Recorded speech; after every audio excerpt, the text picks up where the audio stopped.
Des terroristes qui arrêtent un bus bondé, tuent d'abord froidement le chauffeur, bloquent les portières du véhicule et y mettent le feu. 33 personnes, des femmes, des enfants, des femmes enceintes, des jeunes et des vieux sont brûlés vifs et meurent dans d'atroces souffrances. Pas un seul survivant. C'était la semaine dernière au Mali, une barbarie à laquelle l'on commence malheureusement à s'habituer dans le Sahel. S'il est une urgence qui dépasse largement la pandémie de la Covid-19, c'est bien celle de la paix et de la sécurité sur le continent. Trop de morts, trop de violence, trop de déplacements des populations. La tension, la violence est tellement forte face aux groupes armés, aux islamistes de tout poil qui ensanglantent le Sahel et l'est du continent, que les populations ont cessé de croire aux solutions proposées par les grandes nations et s'en prennent même carrément de plus en plus désormais aux forces étrangères déployées dans les zones de conflit. Les forces françaises en ont fait les frais il y a quelques jours. Comment répondre de façon efficiente, de façon concrète aux enjeux de paix et sécurité qui déstabilisent l'Afrique de part en part? L'occasion de la 7e édition du Forum international de Dakar pour la paix et la sécurité en Afrique, qui, après un an d'interruption pour cause de Covid-19, se tenait cette semaine dans la capitale sénégalaise, était la meilleure opportunité pour écouter les dirigeants africains sur cette question. Quelles solutions concrètes pour mettre un terme à cette instabilité, à cette boucherie qui touche des milliers de familles? Au-delà des discours qui ne convainquent plus personne, quelle réponse? Bonjour et bienvenue dans ce magazine qui est ce dimanche à Dakar et qui réunit aujourd'hui, chose exceptionnelle, plusieurs chefs d'État africains et des responsables de très haut niveau. Occasion d'écouter leur point de vue, leurs solutions. D'abord, le président Macky Sall du Sénégal, qui prendra la présidence de l'Union africaine en février prochain. Bonjour, Monsieur le Président Macky Sall. Bonjour, Alain. Merci d'être là. Second invité de ce plateau, le président Mohamed Bazoum, le chef de l'État de la République du Niger. Bonjour, Monsieur le Président Mohamed Bonjour. Bazoum. Merci d'être là. Notre troisième invité de ce plateau de Dakar au Sénégal est le président Oumarou Sissoko Embalo, de la République de Guinée-Bissau. Bonjour, Monsieur le Président Oumarou Sissoko. Bonjour, Alain. Quatrième invité de ce prestigieux plateau, M. Moussa Faki Mahamat, le président de la Commission de l'Union africaine. Bonjour, M. Moussa Faki Mahamat. Bonjour, M. Foucault. Il ne se passe plus un seul jour sans que l'on ne fasse le décompte macabre des victimes des djihadistes. Et les gens ont envie de dire, qu'est-ce que nous avons fait pour mériter ces terroristes? Qu'est-ce qui fait que ce soit sur notre continent qu'ils agissent aujourd'hui?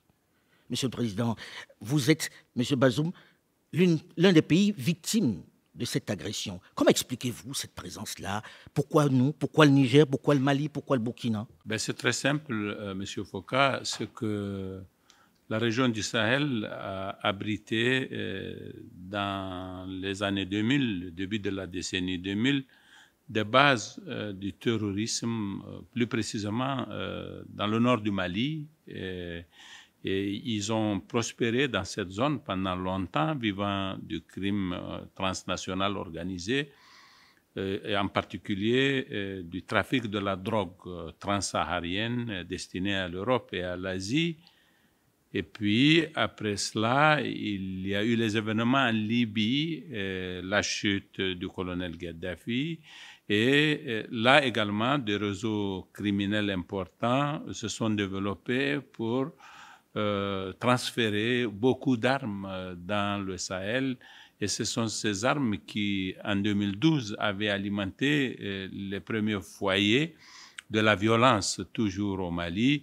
Puis malheureusement, la situation en Libye n'a cessé de se dégrader du fait de l'interférence de puissances importantes, très riches.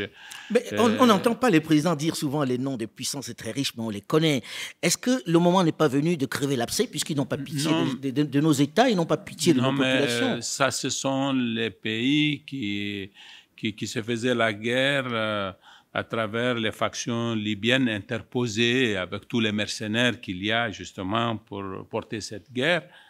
Et voilà, donc il y a eu une telle grande quantité d'armes que, comme c'est le cas toujours, selon la loi de l'offre et de la demande, quand il y a une offre importante, le prix baisse et le prix des armes a baissé, les réseaux se sont consolidés. Mais qui finance, Monsieur le Président? Rien ne pousse dans le désert et ces gens-là sont de plus en plus armés. Il y a bien quelqu'un derrière qui finance. C'est ce que je suis en train de vous décrire. Ces armes, ils les ont à vil prix parce que tout simplement, elles ont été déversées dans le cadre d'une compétition qui a impliqué des pays qui n'ont pas compté vraiment en déversant les armes. Et puis, n'oublions pas quand même que derrière tout ça, il y a Daesh qui à partir de l'Irak et se représentant en Libye qui interfère sur les théâtres. Puis vous avez Al-Qaïda aussi qui a quand même une relative maîtrise de cet espace. La Libye, il faut le savoir, est un pays qui n'a pas encore un État consistant avec des capacités justement à lutter convenablement contre tous ces acteurs qui pullulent en Libye. Donc, si vous enlevez la Libye comme paramètre du contexte sahélien aujourd'hui, vous ne comprendrez rien. Et donc, par conséquent, tant qu'il n'y aura pas d'État en Libye et tant que cette situation prévaudra, le Sahel continuera à souffrir parce qu'il y aura toujours ce trop-plein d'armes dont les réseaux sont maintenant bien huilés, qui va se déverser sur les différents foyers. Mais là, on sait, Monsieur le Président, que la Libye, ce n'est pas pour tout de suite qu'on va avoir la paix. On le leur souhaite, mais ce n'est pas, ça ne s'annonce pas comme ça. Alors aujourd'hui, quand on regarde les populations, elles se disent, quand est-ce qu'on en finit avec ça? Ça fait une dizaine d'années maintenant. Il y a des armées qui se sont déployées et on a le sentiment que ça s'aggrave. Monsieur le Président Macky Sall, vous allez prendre la tête de l'Union africaine dans quelques mois. Quand vous regardez ce qui est fait jusqu'à maintenant, vous comprenez déjà les populations qui en ont marre et qui s'attaquent à tout le monde aujourd'hui, même aux forces étrangères. Quand est-ce que ça va s'arrêter? Est-ce que vous avez une idée? Je voudrais d'abord dire que ce débat sur le terrorisme est encore là devant nous. Il ne faut pas se faire d'illusions. Puisque la source du problème est assez profonde.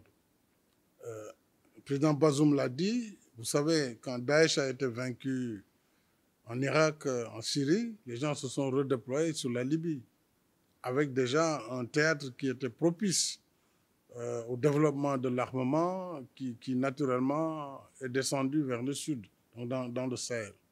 Tant que cette question n'est pas traitée, et tant que nous n'avons pas le soutien international nécessaire, en plus de nos efforts internes, que nous devons renforcer, les efforts de l'Union africaine, les efforts de la CEDEAO en particulier, des pays de la zone du lac Tchad, pour renforcer nos capacités d'intervention, renforcer également et adapter nos moyens d'intervention sur le terrain. Nous avons le soutien des Nations Unies à travers les missions de stabilisation telles que le Mali, la RCA, mais on a bien vu qu'une mission de maintien de la paix ne peut pas être adaptée face à une lutte contre des terroristes déterminés, engagés, barbares. Donc, il y a d'abord une question de mission, Monsieur le Président. Oui, il y a une question d'adaptation et de compatibilité de la mission par rapport à la nature du problème dont on cherche une solution. Monsieur le Président, pour être concret, est-ce que ça veut dire que cette mission doit être offensive au lieu d'être tout simplement absolument, c'est ce que j'ai dit ce matin dans mon intervention. Nous devons pouvoir adapter les missions que nous envoyons sur le terrain. Lorsqu'il s'agit de la lutte contre le terrorisme dans le Sahel, à mon sens, ce n'est pas une mission de maintien de la paix classique qui est adaptée dans ce type d'opération. On aurait pu organiser les États, les engager par des troupes et les accompagner sur le financement de cette mobilisation. L'Afrique l'a fait plusieurs fois avec ECOMOG à l'époque, mais avec un Nigeria qui était devant. Le Rwanda vient de le faire au Mozambique, tout comme les pays de la SADC, avec un pays pivot, le Rwanda ici, ou l'Afrique du Sud. Le Sénégal, par le passé, l'a fait aussi avec la CEDEAO, toujours en Guinée-Bissau, en Gambie. On peut essayer, avec l'Union africaine, voir comment mobiliser la force en attente, engager les États sur les problèmes où nos soldats doivent aller Monsieur combattre. le Président, quand on entend un chef d'État dire ça, on se dit, mais quand vous dites ça, vous n'êtes pas entendu. Pourquoi est-ce qu'on peut, on ne fait pas? Non, ce n'est pas aussi simple. Les États font tout ce qu'ils peuvent faire à longueur de journée. La preuve, tous nos pays sont engagés dans le théâtre malien, avec la MINUSMA, nous sommes en RDC. Ça, c'est dans le cadre du maintien de la paix. Nous avons été engagés avant l'arrivée de l'ONU par la MISMA, sur la base du volontariat et de nos propres charges. Mais comprenez que les pays africains ne peuvent pas financer des interventions à l'étranger alors que les priorités sont partout ailleurs. Non, ce que je voulais dire, Monsieur le Président, c'est qu'il y a une gouvernance mondiale. Voilà. Il y a une gouvernance mondiale. On se dit, il y a des chefs d'État africains, 54 chefs d'État, qui disent, voici ce qui est bon pour nous et on ne vous écoute pas. Qu'est-ce qui fait qu'on on en soit encore là aujourd'hui? On ne nous écoute pas parce que nous avons hérité d'un système international complètement déséquilibré, injuste. Et c'est pourquoi nous nous battons pour la gouvernance mondiale, gouvernance financière mondiale, gouvernance économique mondiale. Aujourd'hui, on sait que les règles qui régissent le monde ne sont pas en faveur de l'Afrique. Parce qu'au moment où on fixait ces règles, les pays africains n'étaient pas là. Ils étaient des colonies. Donc, leurs préoccupations ne sont pas prises en compte. L'exemple le plus terre-à-terre, c'est les Nations Unies avec le Conseil de sécurité. 54 pays, pas un seul qui soit membre permanent du Conseil de sécurité. Ça fait 20 ans on est dans ce combat. Donc, alors, il faut continuer le plaidoyer. Il faut que l'Afrique continue le travail qui est fait au niveau de l'Union africaine, qui est un travail remarquable. Mais vous savez, pour le continent, ce n'est pas un combat d'un jour ou d'un mois ou d'une année. C'est un combat continu. Et nous venons de mettre en place la zone de libre-échange continentale. Nous nous battons pour l'accès à des ressources qui permettent de financer nos économies, de financer la relance des économies africaines, dont la question de la sécurité. Nous nous battons pour que les droits de tirage spéciaux qui ont été donnés, sur lesquels, sur 650 milliards émis, l'Afrique n'a que 33 milliards. Parce que justement, ce sont des règles qui ont fixé. Et les grands pays qui étaient vainqueurs de la Seconde Guerre ont la part belle. Alors c'est ça que nous essayons de combattre au quotidien, mais nous le réussirons aussi avec les partenaires, mais en exigeant vraiment plus d'équilibre, plus de justice, pour que l'Afrique, justement, sorte de ce terreau. Aujourd'hui, on est devenu le ventre mou du terrorisme international. Absolument. Est-ce que vous comprenez la colère de ces jeunes, de ces femmes qui descendent dans la rue et s'en prennent à une armée qu'ils considèrent comme n'ayant pas été efficace jusqu'à maintenant? Monsieur Embalo, est-ce que quand vous regardez ça à la télévision, vous vous dites « je suis africain, je les comprends », même s'ils ont tort, même s'ils ne comprennent pas toujours ce qui se passe véritablement, parce que tous les jours, ils sont malmenés. Qu'est-ce qu'il faut faire dans ce cas-là? Les choses de plus importantes, c'est la solidarité africaine. Parce que les choses qui se passent au Niger, d'ailleurs, j'avais commenté plusieurs fois ça avec le président Bazoum, le président Macky Sall vient de le citer. Il y avait les guerres civiles en Libéria. On a créé une force ouest-africaine qui est Comog. Les Comog. Il a pu stopper la guerre. En Guinée-Bissau, on avait une situation successive de coups d'État. On a créé les Comib. Il y avait le Sénégal et tous les autres pays de la sous-région. Mais les choses qui manquent des fois, c'est pas que nous, les Africains, même des fois, on exclut. Parce qu'on dit la communauté internationale. Est-ce que nous ne sommes pas des communautés internationales? Oui, mais peut-être qu'on n'a pas les moyens. Non. Être communauté internationale, ce n'est pas question de moyens. Mais celui qui paye commande, hein, en Europe, dire, dans le cas oui, d'espèces. Mais en Europe, par exemple, les 27 pays, aussi, il y a un déséquilibre. La contribution. C'est comme la solidarité que nous, on a. La solidarité africaine, par exemple. Pour vous, il n'y a pas cette solidarité entre les États africains, c'est ça? Je pense. Je pense. Vous pensez à qui devrait apporter sa participation? Nous, par exemple, on a beaucoup de pays qui sont immensement riches. On a cas d'Afrique du Sud, d'Algérie et beaucoup des autres. Vous estimez qu'ils ne participent pas assez? Moi, je pense que jusqu'à aujourd'hui, parlant franchement, l'Union européenne, il financie l'Union africaine. Mais comment on peut parler pour dire quelle opinion qu'on peut avoir là-bas sérieux? Non, parce qu'ils nous financent. Pour vous, le fait que l'Union africaine soit financée aussi mais on a les pays africains qui sont immensement riches qui pourraient contribuer à la solidarité. Je vais donner un exemple. Guinée-Bissau a besoin de médecins. Exemple. Sénégal a mobilisé 15 médecins spécialistes, Nigeria. Ils vont envoyer en Guinée-Bissau pour former. Parce que, c'est vrai, on a passé des situations plus de 20 ans dans l'instabilité. C'est une menace pour le Sénégal. Mais là, quand on entend ça, M. Moussa Faki Mahamat, vous qui êtes à la tête de la Commission de l'Union africaine, on se dit, est-ce que c'est l'une des raisons qui fait qu'aujourd'hui, on soit ainsi envahi par ces djihadistes? Est-ce qu'il y a aussi le manque de solidarité entre les États africains? J'avais le sentiment qu'on se parlait.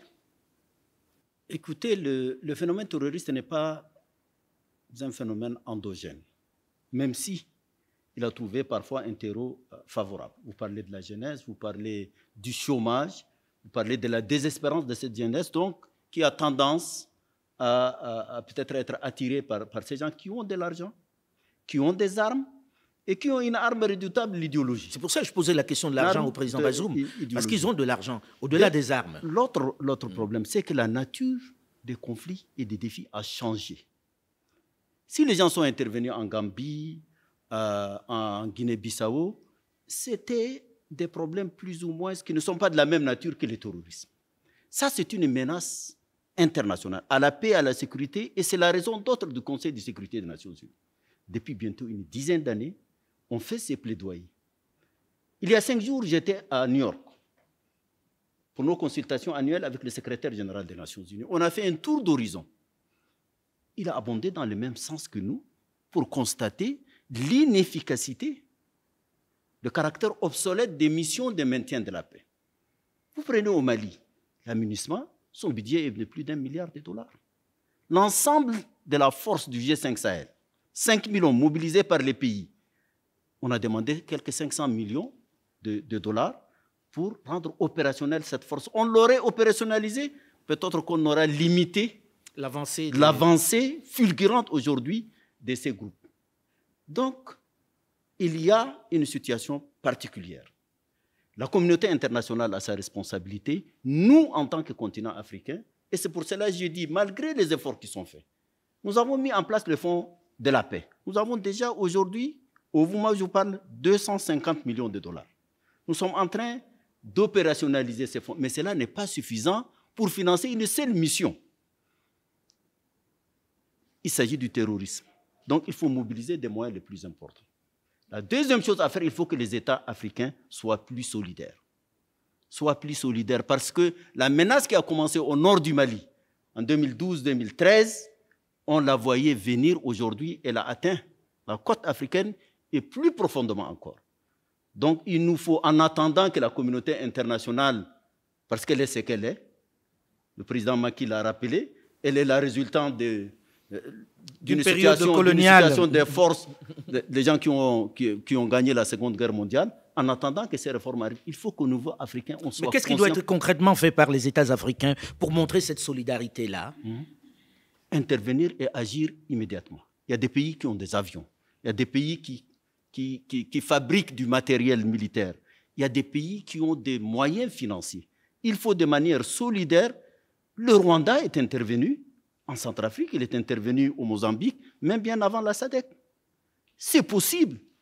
L'armée tchadienne, l'armée nigérienne ont travaillé ensemble au bassin du lac Tchad. Elles travaillent aujourd'hui au niveau de la région du Sahel.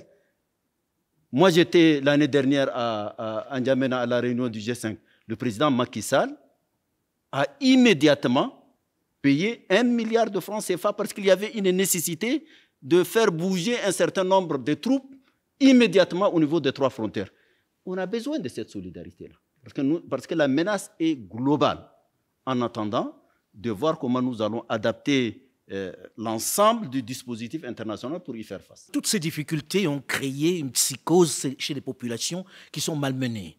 Des gens qui voient leur famille tuée, les membres de leur famille tués, leurs amis tués, et qui se disent, il y a des armées qui passent, des armées européennes qui passent, et qui finalement s'en prennent à ces armées-là.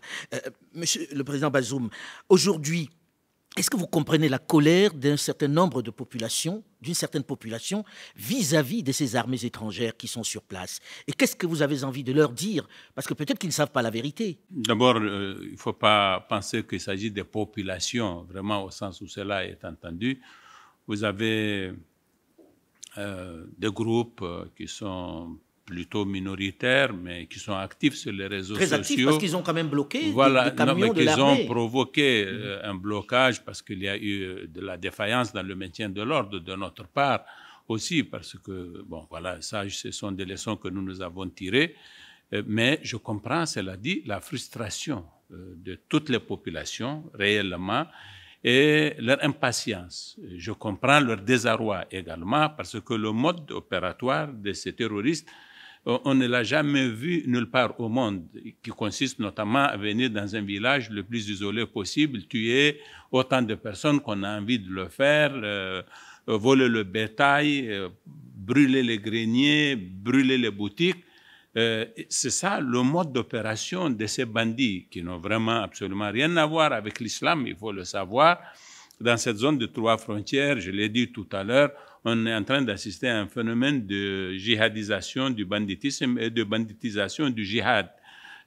C'est un mélange totalement inédit comme ça. Mais est-ce qu'elles peuvent faire confiance aux armées qui viennent? Parce que c'est de ça qu'il est question, puisqu'il y a beaucoup de rumeurs selon lesquelles elles aideraient les autres. Peut-être qu'il faut en finir avec ces rumeurs. Oui, mais ces armées sont vraiment... Qu'est-ce qu'on peut regarder quelqu'un comme Zemmour en ce moment? Il est en train de surfer sur une vague qui consiste à dire que le problème de la France, c'est l'immigration. Et tout le monde sait que c'est faux. Et ce n'est pas des arguments qu'on peut combattre par la raison, parce que tout simplement, ceux qui croient en lui n'ont pas envie d'entendre qu'on leur démontre le contraire. C'est ça qui se passe aujourd'hui. Nous sommes dans une même situation en Afrique de l'Ouest en rapport avec les armées étrangères. Comme ça ne marche pas, comme ça ne marche pas, il y a un mal-vivre en France aujourd'hui. Il y a quelqu'un qui apporte une solution facile qui consiste à dire il faut chasser les Africains, il faut chasser les Arabes, vous aurez la paix. Et vous avez à peu près un quart de l'électorat français qui adhère à cela. C'est la même chose. Vous avez une opinion en Afrique aujourd'hui qui a trouvé un bouc émissaire à travers ses forces étrangères et à qui on a expliqué que ce sont eux qui sont à la base du problème. Et je leur dis que ces forces-là, si elles partent, la situation va se dégrader un peu plus, sinon beaucoup plus au Mali, en tout cas dans certains points du Mali. Elles sont un peu la digue. Elles sont la digue. Ça, moi qui vous parle, je parle en connaissance de cause. Je sais ce que fait Barkhane, ce que représente Barkhane à Gao, plus précisément. Si Barkhane n'est pas à Gao, la MINUSMA va plier bagage. Elle va plier bagage dans tout le nord du Mali. Ça, je peux vous le dire. Et donc, le peu de contrôle qu'on a sur certaines villes qui sont totalement enclavées au Mali, c'est ça qu'il faut savoir. Ce peu de contrôle-là, il va échapper. Et donc, par conséquent, nous serons dans une situation d'anomie totale, comme c'est le cas en ce moment à la frontière entre le Niger et le Mali. Vous n'avez pas un seul poste militaire frontalier qui est occupé par les Maliens. Et donc, par conséquent, il y a tout un espace très profond où se déploient ces terroristes à leur guise et ont asservi les populations, les ont soumises, leur dictent leurs lois, prélèvent des dîmes sur elles, prennent leurs animaux et vivent du confort d'un rapport de force qui n'est pas appelé à changer tant qu'on n'aura pas des armées nationales. Il n'y aura que l'armée du Mali reconstituée qui sera en mesure de combattre ces terroristes. Et c'est pourquoi, quand moi j'évoque le Mali. Il y en a que cela énerve. Mais regardez, j'ai eu il y a 3 jours une attaque de 3 villages frontaliers avec le Mali qui sont le fait des terroristes dont je connais les bases, qui sont en territoire malien.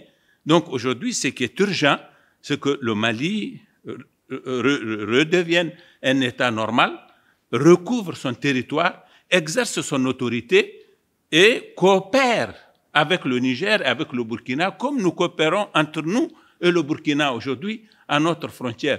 C'est ça l'urgence. L'autre question qui revient de façon permanente en ce moment, et je me tourne vers l'officier, même si vous êtes le président aujourd'hui et que vous êtes en civil, vous êtes officier, Monsieur Embalo, est-ce qu'on doit rajouter d'autres partenaires, qui ne soient pas les Européens, par exemple? On entend parler des Russes. Les Maliens parlent des Russes, les Russes sont en Centrafrique. Est-ce qu'ils sont aussi une solution? Est-ce qu'ils doivent rentrer dans le jeu? Les États, ils sont souverains de faire les partenariats qu'ils voulaient. Mais n'oublie pas que dans chaque région, il y a les organisations sous-régionales. Nous, par exemple, le cas concret du Mali, il y a la CEDEAO. Il y a la CEDEAO, après l'Union africaine. Il y a oui, mais sur le terrain, on n'a pas d'armée de la CEDEAO qui soit devant. Nous, par exemple, la CEDEAO, on peut mobiliser nos troupes pour faire face, aussi comme la France a fait avec la force Barkhane, par exemple. Oui, mais là, le président Bazoum dit, si ceux-là s'en vont, il n'y a plus personne. Hein? Non. À Gao. Il a dit, s'ils partent. Mais ils ne peuvent pas déménager là-bas avant qu'ils viennent des autres forces. Si j'ai bien compris le président Bazoum. Mais vous pensez qu'il faille déménager de là-bas? Non, je n'ai pas cette information. Mais les choses que je voulais t'assurer, que c'est très important que nous, les pays ouest-africains, qu'on agisse vite. Je me fais l'avocat du diable ici. Sur le terrain, qu'on le veuille ou non, on entend de plus en plus parler du fait qu'ils veulent d'autres partenaires. est-ce que c'est raisonnable ou pas? Et est-ce que les Africains ont le droit de regarder ailleurs? Là, on a beaucoup parlé des Russes, qu'on a diabolisés, à raison ou à tort, je ne sais pas. Mais est-ce que c'est envisageable? Les Maliens disent, on va parler avec les Russes. Monsieur le Président Macky Sall. Oui, je crois qu'il faut remettre les choses à l'endroit. D'abord, on n'a pas encore officiellement entendu le Mali dire qu'il va faire appel aux Russes. Ils s'en sont, en tout cas, démarqués lorsque des questions ont été posées. Il me semble que pour ce qui concerne le théâtre malien, il faut éviter de faire la propagande anti-force étrangère. Ce n'est pas dans l'intérêt du Mali ni dans l'intérêt de la sous-région. La situation, elle est assez grave, le président Bazoum l'a dit, lui, il est directement impacté.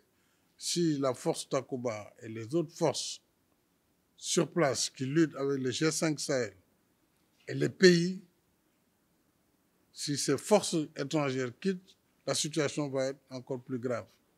Donc ce n'est pas dans l'intérêt ni des populations, ni des pays. Mais les populations ont envie qu'on repousse. Oui, mais les populations, vous savez, elles ont qui les populations? Elles ont Bordeaux, c'est pas parce que dans les réseaux sociaux... L'ennemi, j'entends. Oui, non, mais vous savez, il y a beaucoup de manipulations aussi dans les médias. Qui sont ceux-là qui poussent pour le retrait des forces occidentales au Mali? Est-ce que réellement c'est les populations? Ou c'est des gens qui sont manipulés ou organisés pour que cette information parte? Moi, je pars du principe que déjà en 2012, n'eût été cette intervention, on ne parlerait plus du Mali aujourd'hui. Les Tchadiens, les membres de la CEDEAO également sont spontanément intervenus au Mali. Nous-mêmes, nous avons envoyé à l'époque plus de 900 hommes, tout comme la plupart des pays de la CEDEAO, sur nos charges propres, avant que l'ONU n'intervienne. Je pense que cette solidarité, elle est toujours là. Mais l'ampleur du phénomène est telle que la seule volonté des États africains ne suffit pas. Alors que lorsqu'il s'est agi en Irak ou en Syrie de lutter contre Daesh ou Al-Qaïda, il a fallu une coalition internationale. Tous les moyens du monde ont été mobilisés avec l'OTAN, l'ensemble des pays, les États-Unis, tous les pays de l'Europe, pour former une coalition. Rappelez-vous que lorsque l'Amérique quittait, il y a eu plus de 100 000 soldats déployés en Afghanistan. On est très loin de ces réalités. Le Sahel, nous demandons quand même qu'il y ait non seulement le renforcement, à défaut de financer les forces africaines, le renforcement du chapitre sur lequel intervient l'amunissement au Mali, avec un mode opératoire qui soit précis, qui permette à ces 14 000 hommes mais de faire un travail efficace sur le terrain, aux côtés des forces maliennes, aux côtés de la force conjointe du G5 Sahel et aux côtés de la force Takuba et de Barkhane. On a besoin de tout ce monde. Je vous ai dit, il faut aller peut-être vers 60 000, 80 000 hommes. Donc on a besoin de tout le monde. Il ne s'agit pas d'écarter ceci ou cela. Mais bien sûr, on a besoin de forces organisées, d'armées qui viennent intervenir dans un cadre clair et précis. Monsieur Moussa Faki Mahamat, quand vous entendez ceci, vous qui avez un regard transversal, on sait qu'il n'y a pas que le Sahel. Aujourd'hui, plusieurs régions du continent sont impactées. Lorsqu'on regarde en Afrique de l'Est aussi, ça brûle. Qu'est-ce que vous avez envie de dire? Qu'est-ce qui fait qu'on ne puisse pas lever une armée panafricaine aujourd'hui? Écoutez, sur le plan institutionnel, nous avons 25 000 hommes qui constituent la force africaine en attente. 5 000 par région. Elles ont fait des exercices, elles ont même une base logistique à Douala, au Cameroun. Elles sont intervenues dans certaines situations. Mais en dehors de celle de la SADC qui intervient au moment où on parle, en soutien au Mozambique, ces forces n'ont pas encore été déployées dans des théâtres où il y a le terrorisme. Donc, là également, c'est faute de financement. Ça, c'est une question. Faute d'équipement. Et il faut nécessairement donc adapter le mode opératoire de ces forces-là pour pouvoir faire face à la menace terroriste. Vous prenez le Sahel, le bassin du lac Tchad, la Corne de l'Afrique, et même au Mozambique, l'Est du Congo, c'est les mêmes phénomènes du terrorisme. Le Sahel, à lui seul, les 5 régions font 5 millions de kilomètres carrés. Pour couvrir cet espace-là, il faut une couverture aérienne, c'est que les États n'ont pas. Et donc, dans nos discussions, malheureusement, le mode classique du maintien de la paix est maintenu, mais il ne règle pas le problème. C'est la raison pour laquelle, d'ailleurs, nous avons décidé, le secrétaire général et moi, de mettre une équipe pour réfléchir sur des voies alternatives en attendant, parce que la menace, elle est au quotidien. Vous avez cité le cas du CAR, où les gens tuent indistinctement les civils. Donc, créer la psychose, vraiment, ça c'est quelque chose d'extrêmement grave. Donc, le continent aujourd'hui, il fait face, vraiment plus qu'avant, à une menace terroriste réelle. C'est la raison pour laquelle on n'arrive pas à comprendre nos partenaires, notamment au niveau du Conseil de sécurité des Nations Unies, dont c'est la responsabilité, j'insiste. Il y a eu une coalition. En Afghanistan, combien de milliards de dollars ont été dépensés? Les chiffres ont été donnés. Mobiliser 1 milliard de dollars dans le continent africain, je suis sûr qu'on pourrait, avec ça, peut-être renverser la tendance. Mais plus on attend, plus la menace s'approfondit et plus elle déstabilise l'ensemble du continent. C'est quelque chose d'extrêmement sérieux. Donc, autant en interne, il faut faire cet effort supplémentaire, mais également, nous sommes en droit, en tant que membres des Nations Unies, également, et nous sommes vraiment face au terrorisme qui est une menace à la paix et à la sécurité internationale, et c'est la raison d'être du Conseil de sécurité. C'est ça sur lequel nous nous basons pour pouvoir travailler. Alors, dans cette même émission, il y a 2 ans, le défunt président Idriss Déby déplorait le fait que l'argent que l'on promet n'arrive jamais. C'était la même chose pour votre prédécesseur, président Bazoum, qui disait « on n'a pas vu cet argent-là, on attend toujours ». Ce matin, dans la rencontre que nous avons eue, on a écouté M. Charles Michel de l'Union européenne dire « on va pouvoir faire ce qu'on a dit ». Est-ce qu'aujourd'hui, on a au moins débloqué une partie de cette somme-là? Est-ce que vous avez les moyens? Parce que vos budgets sont grevés. Je sais que vous êtes à plus de 20% de votre budget consacré à cette lutte contre le terrorisme. Aujourd'hui, c'est débloqué, cet argent? Non, ben, je ne sais pas de quel argent il avait pu être question. S'il s'agit de l'argent destiné au G5, ça attend toujours. La preuve, c'est que la dynamique qui avait commencé est en train de s'essouffler. Il n'y a pas de doute. Il faut avoir l'honnêteté de le reconnaître. Il y a moins d'entrain à venir maintenant qu'au début. Oui, beaucoup en effet. En vérité, nous, ce que nous disons, c'est qu'il suffit de peu de moyens pour que nous ayons une situation qui puisse être gérée par les États. Dans mon propos de tout à l'heure, j'ai dit nous avons besoin d'un soutien aérien, nous avons besoin de renforcement des capacités de nos armées, et nous avons besoin de la possibilité d'accès à des ressources financières qui ne passent pas par les canons des contraintes, en tout cas de la camisole de force qui existe pour le moment dans nos relations avec les institutions financières internationales, qui nous fait notamment obligation de ne pas dépasser un déficit budgétaire de 3%, etc. Donc je pense que les pays membres du Conseil de sécurité doivent adopter une résolution qui engage un peu plus la communauté internationale dans le combat contre le terrorisme au Sahel. Vous voyez, au départ, on pensait que le terrorisme, c'était une affaire de Maghrébins, puis on a considéré que c'était une affaire de Sahéliens. Aujourd'hui, on en a le retentissement en Côte d'Ivoire, au Bénin et au Togo. En 2 semaines, ces 3 pays ont été affectés. Ce sera bientôt le tour du Ghana. Et c'est un processus qui se développe. Il ne va pas s'estomper. Il faut donc en prendre la mesure et agir rapidement à travers des formules qu'il faut inventer. Et en tout cas, c'est ce que nous disons à nos partenaires, membres permanents du Conseil de sécurité, et qui ont le plus de capacités et même de responsabilités dans la gestion de la sous-région, notamment les Américains, franchement, et les Français, puis les autres éventuellement. Alors, pour ce qui concerne les Africains eux-mêmes, nos capacités sont très limitées. Quand vous prenez le cas du Niger, le seul pays africain qui nous aide militairement, c'est l'Algérie, qui nous a formé un bataillon de forces spéciales qui nous construit des bâtiments pour nos forces dans des zones qui sont difficiles. Il faut lui reconnaître ce mérite. Est-ce que nous pouvons exiger d'autres pays, ce que l'Algérie pourrait nous faire, je n'en sais rien. Mais À l'instant, le président Mbalo disait, oui, en dehors de l'Algérie, il pourrait y avoir d'autres. Et vous pointiez du doigt, Monsieur le Président, l'Afrique du Sud. Le président Ramaphosa était ici, il était votre invité. Est-ce que vous en avez parlé? Qu'est-ce qui fait que l'Afrique du Sud, qui a été aidée pendant la période difficile de l'apartheid, ne puisse pas aujourd'hui apporter un peu plus de contribution, Monsieur le Président Macky Sall? Je vous mets dans l'embarras en disant ça? Non, pas du tout. En fait, l'Afrique du Sud a ses propres problèmes, comme tous nos États. C'est vrai que c'est la deuxième économie du continent après le Nigeria.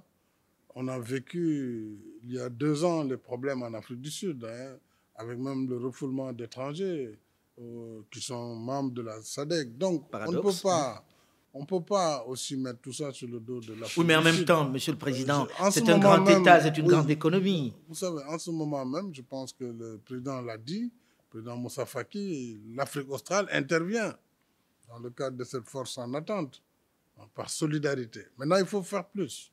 Il faut faire plus. Il faut que nos États fassent plus eux-mêmes. Et le président Faki l'a dit, moi j'ai été stupéfait quand j'ai été invité à N'Djamena et on était en train de discuter du déploiement du bataillon du Tchad au Mali. Il fallait trouver 4 milliards immédiatement pour que les gens francs CFA, hein? Oui, de Il faut francs CFA, préciser, ça fait à peu francs près CFA. voilà, 8 millions, disons, de dollars. Il fallait les trouver, c'était chaque pays qui devait mettre une partie de la cagnotte pour que le contingent qui avait pris départ puisse tenir 6 mois. Voyez-vous? Donc, les forces africaines ne sont pas aussi chères.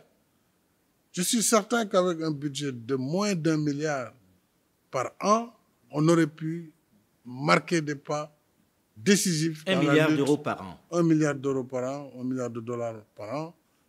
Je suis sûr que la force conjointe, Mais ça les forces rejoint ce que engagées, dit le président les Mbalo pays en disant, engagés, oui, mais oui. est-ce que l'Afrique du Sud Non, est non, pas mais capable ça, de mettre un peu plus dans la cagnotte dans ce circonstance-là? Je ne trahis pas votre pensée Non, quand non, je dis mais ça. moi je disais ça dans le cas parce qu'il fabrique. Il Mais fabrique je des suis armes. d'accord avec Non, le... Ça coûte non, de quand l'argent, même, non. c'est Attendez, pas à ce vrai. niveau, Donc, à ce niveau, on ne peut pas quand C'est même... pas juste non, Afrique on du peut Sud. pas- on Quand peut on dit pas- Afrique du Sud, on dit Égypte. Non, mais on ne peut Voilà. pas faire cette On a dit confusion. l'Égypte aussi.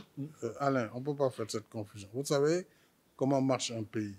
Même si l'Afrique du Sud fabrique des armes, ce sont des entreprises privées sud-africaines qui fabriquent des armes. ça a un C'est pas- coût, c'est pas gratuit. De Voilà, toute façon. donc on ne peut pas raisonner Prennent pas comme ça. ça On peut pas, le gouvernement par terre, pour sud-africain ainsi dire. ne peut pas prendre ces armes fabriquées. Mais en même temps, ils à peuvent défaut faire un de plus de grand les effort. acheter. Bon, vraiment, laissons de côté ce débat.